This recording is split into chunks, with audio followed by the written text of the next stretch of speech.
Hey guys, welcome back to Dungeonquest, and this is for the solo combat arena, teaching you how to, if you could download the maps, and how to play it, and actually how to play the card game with it. But I'm going to say this, if you don't like this card game, I think that if I explain it to you and you understand, you see how it's played, I think you really might like it because it is very, very good. But in the event you don't, I'm going to take some time in the next few days to churn this side. This part will all be gone. If you like what you see with, like how to move the heroes around, and you like that aspect, I'm going to churn this into the dice thing. So you'll have two different variations. You could play the card system, or you could go back to the dice system where you move the heroes around and the monster, and we'll talk about critical strikes and how you could, get your die roll lowered to have a better chance. All that, but I don't want to get too ahead of myself. So let's talk about, I'm doing this on the fly, let's talk about this monster and just a few tactics that he has. It really makes for an interesting game. As I said, monsters, you place them on the red crystal and your hero goes on the blue. Here's the thing about him, of what this monster's thinking in his little skull head, I guess you could say. The first and foremost thing that a monster wants to do is go after the hero. Okay? It wants to go after the hero to initiate combat. Because when you initiate combat, whoever initiates combat gets a chance to do a critical strike. And all that means is this. If, say, Krutzbeck, that's what the situation is right now, right? If he rolls, you use the D4 to roll, he gets a 3. So you go 1, 2, and then since I'm attacking first, I get to draw a card from the top, and then just pick one of my cards from the bottom. Now, it's that. So what I could do is either choose which one to use. However, if I would pull a yellow one, that could be a critical strike. You add the two together. But I don't want to get, again, let's not get ahead of this. Let's talk about monster tactics. The first tactic is, I said, the monster wants to go after the hero to kill him.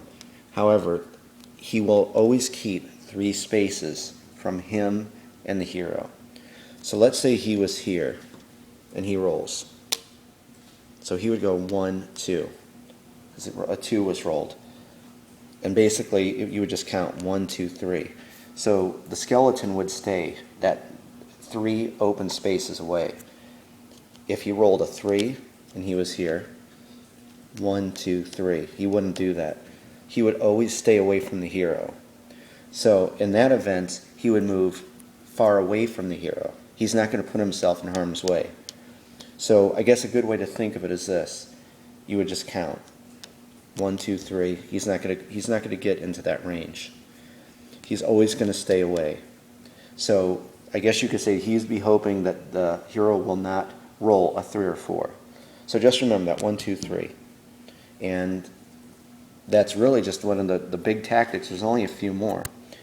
Another thing is what's something about the cards. So let's start a mock. Let's run this a few times. Okay, this is how we start combat when you're playing the solo combat arena. You could use 2 dice. Each, the monster and your hero, each roll 1 6 die, 1 6-sided, to see who goes first. Of course, you could use those. I got a blue and red. Red for the monster, blue for the hero, just easier. So the first thing to do when you start is you come over here and just roll the 2 dice. Okay, in this event, the hero would go first. So we'd come over here, roll the D4, and I got a 4. Well, my options are, just because when I was playtesting, here, or here, or here. So I'm just going to move here. Okay, and then the monster would get his turn. 3. So the monster he could attack Krutzbeck. 1, 2, 3. So before we get into all that, about critical strikes and all that, so that's how that would work. Another thing about movement, when you move, the rule is you cannot backtrack. So say I rolled, let's say I got a 3, or even 4, okay? You have to move your full movement. You cannot backtrack. So again, I'd have to go 1, 2, 3, 4. I can't go 1, 2, 3, 4. So it's 1, 2, 3, 4, 1, 2, 3, 4, 1, 2, 3, 4. So know that you cannot backtrack. You can't go back to another space that you were on in one churn. Again, I could type stuff out better than that, but I really wanted to show this to you guys and have you download it and try it out. And I'll say this does drag the game out, but for me, I like this aspect of it. I don't mind a long game. So let's just run this one time and see how it goes. All right, so let's do, let's say we just started the match. 1, 2, 3, 4, 5, 6, 7, I had 7. Okay, so this is round 1. Okay, so you see the hero won, and the monster lost this round. So I will move first. 2. So I'm going to choose to move right here. 1, 2. Monster's turn. He gets a 1. Okay, now the movement phase is finished. You come back over here, roll again. Monster won this time. 6 and a 3. So come over here and roll for the monster. 2. 1. Now remember what I said. It's a perfect example. 2. If he moved there, 1, 2, 3. Remember, a monster will not do that. He won't set him up in case the hero would roll a 2, 3, or 4.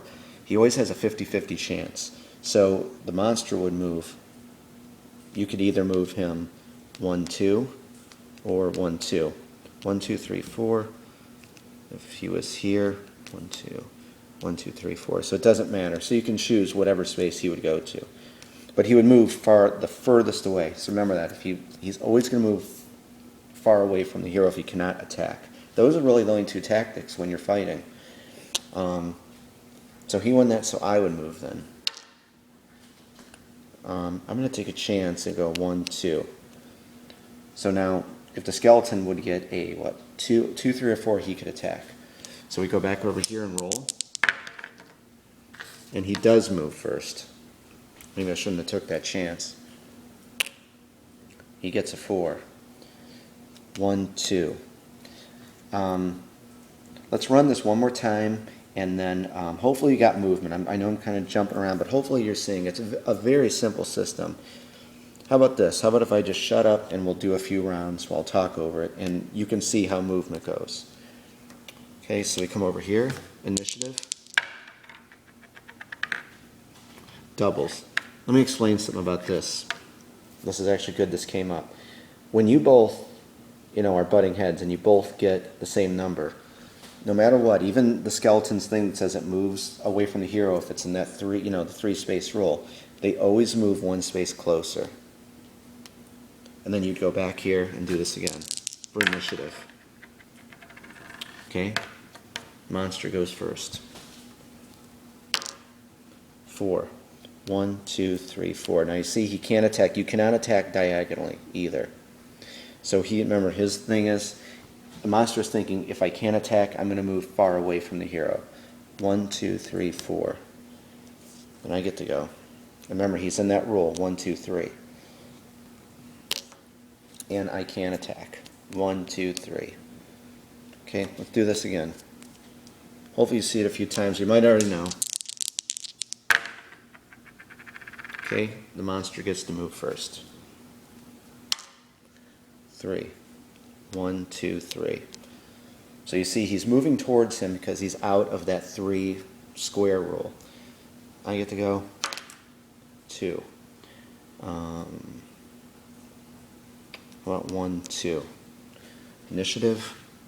Believe me, I've got my butt kicked really bad in this thing. When I was play testing it, I got 9 hit points gone from, I think I was fighting a troll.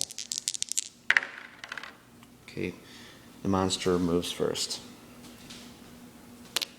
3, 1, 2, 3. So again, he's gonna, it's kind of like a cat and mouse game, I guess you could say. 1, 2, 3. So he would move here because he's always going to move closer if he's within that 3 square limit. And then Krutzbeck, and I would get 1, 2, 3. Okay. Hopefully you see movement. So why don't we do this? Part 3, combat, when you come back. So I will see you in a few.